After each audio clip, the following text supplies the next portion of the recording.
So good morning. I'm Dr. Dale Bratzler. I'm the Chief Quality Officer for OU Health and also the university's Chief COVID Officer. I'm going to give you a brief update of where we're at with the COVID pandemic right now in Oklahoma. Sadly, we saw some impressive numbers of new cases today. We'll talk about where we're at with respect to the pandemic, and then I want to hit a few news items that I think are really important that everybody understand. So a handout will come out that has all of this information in it. For the past week, if you look both at daily data and CDC data that looks at cumulative new cases for the week, Oklahoma currently, as of yesterday, ranked 13th in the nation for new cases. Mississippi, Florida, Louisiana have been the top three states for new cases, though we've seen a lot of new outbreaks now in Kentucky and Tennessee and other states in the middle United States. Today, somewhat sad news, there were 4,152 reported new cases today. That takes us up to 539,074 cases that we've had since the start of the pandemic, and another 14 deaths were reported today. I've highlighted in the handout that today the 7-day rolling average is up to 2,507 cases a day on average. So a big jump. That was almost a jump of more than 200 cases a day on average today. That puts us at about the same place we were in November of 2020 or on January 29th, which was our biggest peak month of COVID cases during the pandemic, January 29th of 2021. So we saw a big jump in the number of cases. I provided a graph that shows the trend, the 14-day trend for the 7-day rolling average. And quite honestly, I'd been pretty pleased that it had really flattened. The curve had flattened. It looked like we weren't seeing a lot of new cases, but we saw a big jump in the number of cases today. Perhaps there was some delay in reporting by some laboratory. I haven't heard anything from the state health department, but it was a big jump in the number of cases today. And in the handout, you can see how we've seen an increase in the number of cases since we hit our lowest point right at the 1st of June. Yesterday, the state updated county level data. Adair County had the most cases per population, followed by Cherokee and Choctaw County. But you can see that the pandemic has still largely been hitting parts of the northeast part of the state and those counties that have very low vaccination rates. That's where we're seeing a lot of community transmission. This week, Oklahoma County had the most new cases at just under 3,000 cases. Tulsa County was second, Cleveland County at just under 1,000 new cases this past week. So all of that information is in the handout. I think the one thing I really want to emphasize from the data, though, is our concerns about hospitalization. Historically, when we saw cases, new cases of COVID-19, we expected, if you just looked across all age groups, somewhere around 10% of those people to end up in the hospital. And it might be for a short duration, so there are always people being dismissed from a hospital every day. But with that 4,152 new cases that were reported today, it is possible that we could see a substantial number of hospitalizations come from that group of people. So it's a real concern. Today we're up to 1,607 hospitalizations statewide. Remember, at the absolute peak of the pandemic, we had 1,994 people in the hospital. So we're approaching those levels of people in the hospital with COVID-19. Again, of those, just under a third are in the intensive care unit. So hospitalizations is a big concern. I was talking with a colleague last night about the case counts that had seemed to be flattening out or even going down at times. But we were very concerned because the number of tests being done in the state has been very low. And so we felt that hospitalization may be the most important metric that we follow right now, because whether you're doing testing or not, if somebody gets really sick with COVID, they will end up in a hospital. So sadly, I think all of the hospitals are quite concerned about capacity to take care of these patients right now. And then I included the CDC's community transmission map, which has turned largely red for Oklahoma again.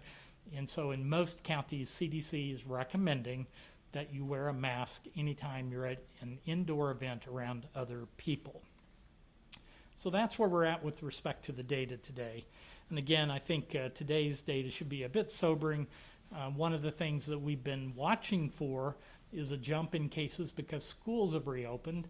And again, I don't know why there was such a big jump in the number of cases today. It's possible that there was some delayed reporting or something else, but you know, we're a week to 2 weeks into the school year now, and I think, you know, these increasing numbers could reflect, I'll emphasize, could reflect some increase in cases because schools are reopened, which brings many unvaccinated people together in indoor settings. I wanted to take a little time just to review just a couple of articles that came out this week in the medical news that I think are very important. The first one came out in the CDC's publication, Morbidity and Mortality Weekly Report, and it was an interesting study, 8 United States locations limited to healthcare workers. So they had about 4,000 healthcare workers that they were following, 4,000 unvaccinated healthcare workers and 3,000 that were fully vaccinated. And they did something that I think is very important. They looked at how effective the vaccines were in the first part of 2021 when we were predominantly dealing with the Alpha variant. And the good news in these healthcare workers, the vaccine was 91% effective at preventing symptomatic or asymptomatic COVID-19. However, since Delta has taken over, the results are quite different. So in healthcare workers, the vaccines were only 66% effective at preventing symptomatic or asymptomatic disease. They weren't looking in this particular study at hospitalization, just whether somebody tested positive or not. And that's consistent with numerous reports that I'm seeing now, is that with the Delta variant, breakthrough infections are probably much more common than we recognize, but most of those aren't getting sick enough to be in the hospital. Not all, but most do not end up in the hospital. So there were 2 conclusions they drew. One was the vaccines may not be as effective against the Delta variant, but the other conclusion was, are we seeing waning of immunity? Because we're 8 months, 9 months out now for vaccine on some people that started getting the doses in December, and is it because immunity is waning somewhat in these people that they're seeing more breakthrough infections? So more studies to come. The second study was from Los Angeles County, a very large study, 43,000 cases of COVID-19. All of the patients were 16 years of age and older.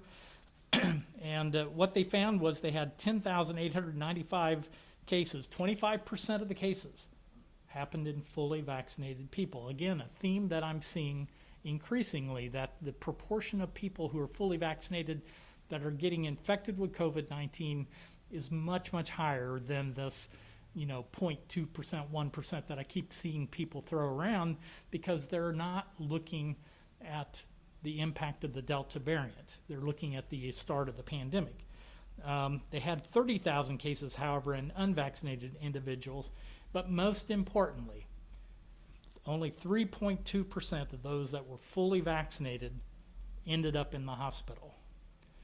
So while 25% of the fully vaccinated people developed breakthrough infection, only 3% of those people ended up in the hospital, which is good news.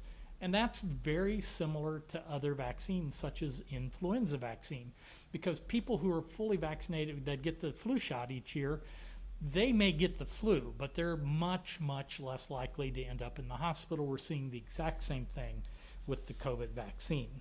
And I put a couple of graphs from the article in the handout, and I've provided you the reference.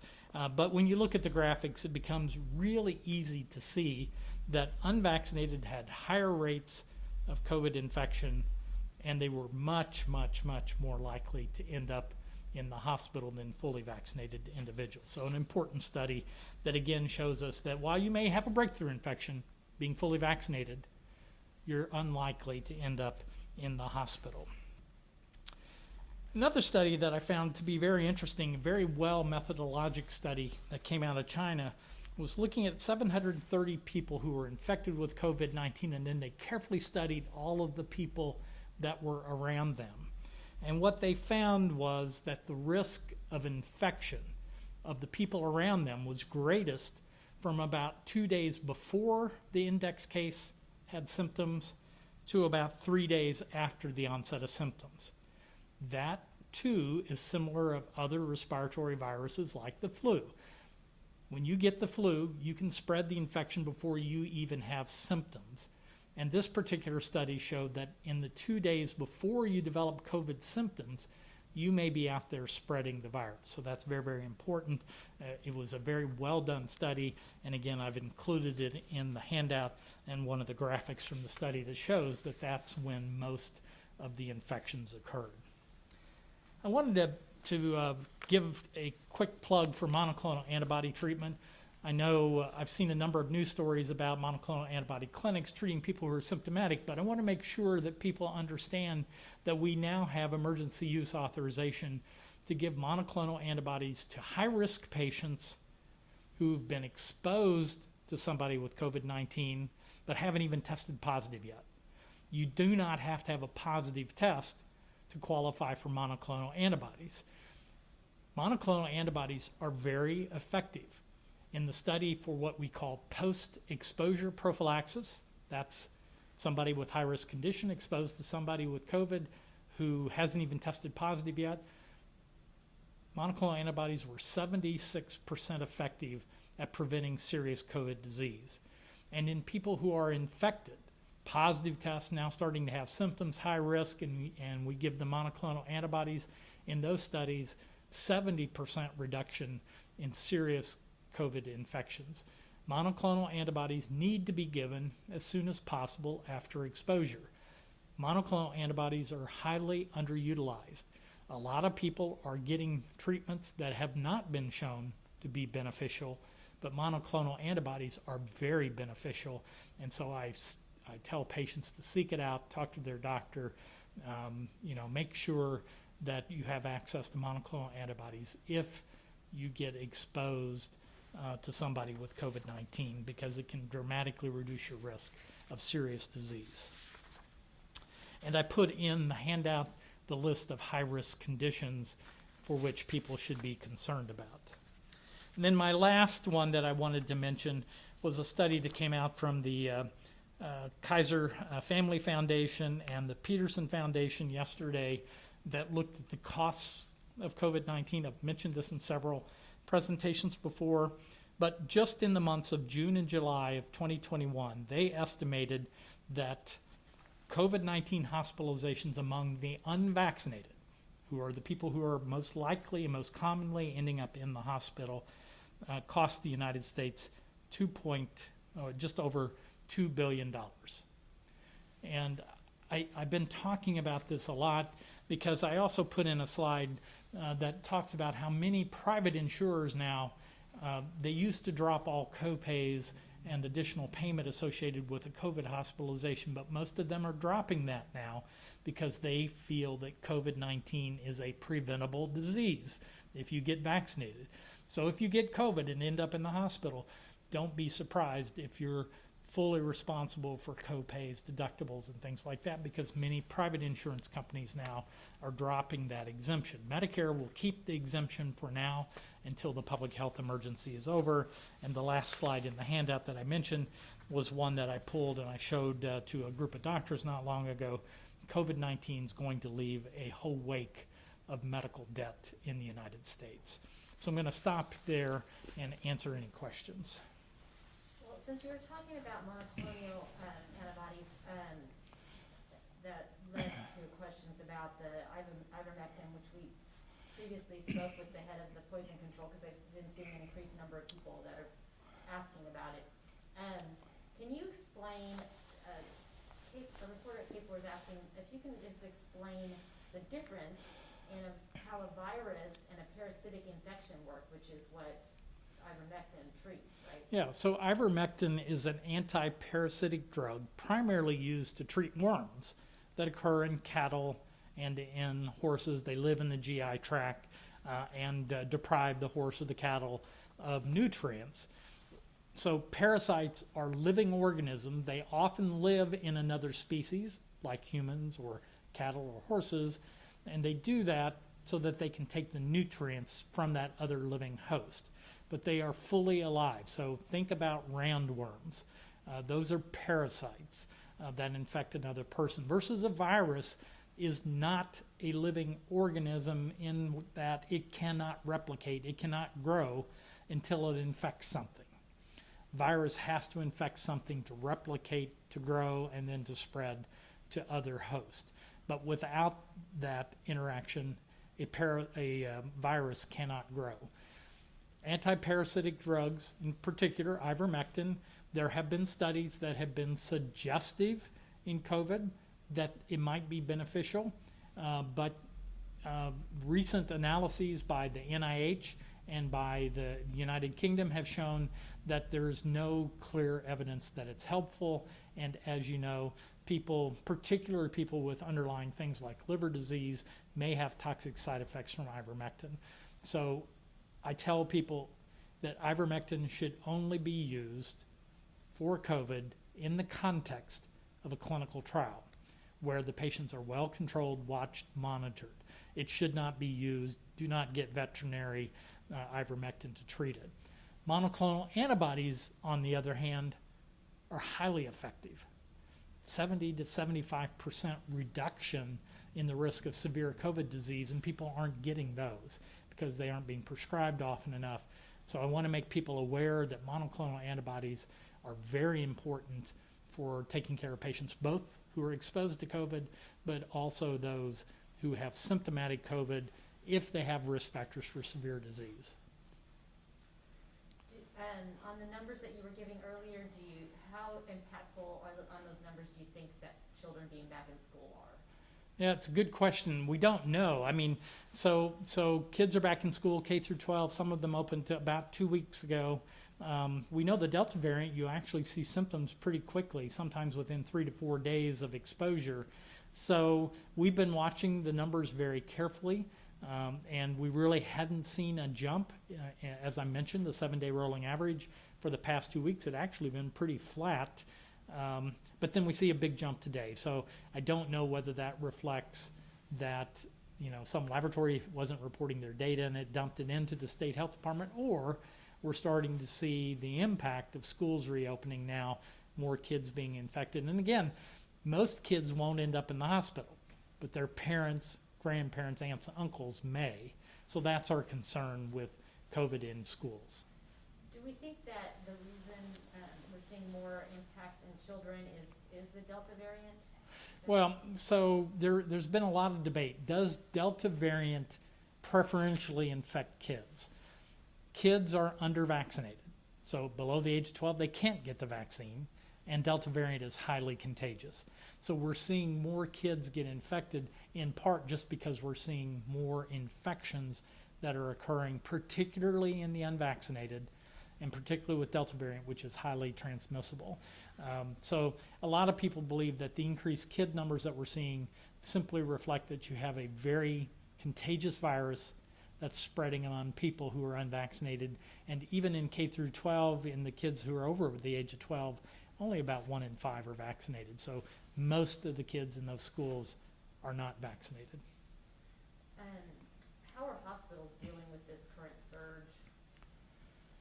Well, I think right now, in the discussion we had with the Healthier Oklahoma Coalition, we highlighted that hospitals are really stretched right now. Rural hospitals are completely at capacity. Most of their beds and ICU beds are completely full. They're already struggling to find places to send patients when patients need to be transferred. Multiple reports of patients being transported out of state.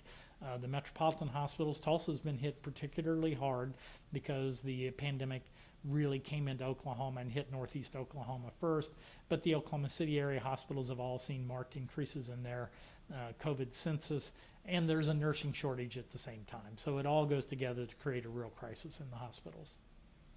During the first COVID surge, doctors anticipated winter would be bad, and it was. How are things looking as we move into fall? Well, I think with any respiratory virus, what we always worry about is in the cold weather, people come indoors. So you quit doing outdoor activities. There are a lot more indoor activities. And remember, the COVID virus loves to spread in indoor groups of people.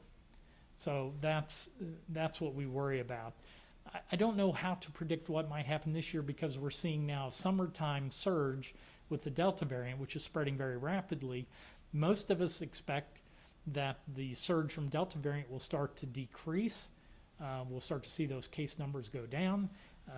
What will happen in November and December? How many people will be infected? How many will have some natural immunity? How many will get vaccinated? Because we're seeing a lot more people getting vaccinated now also.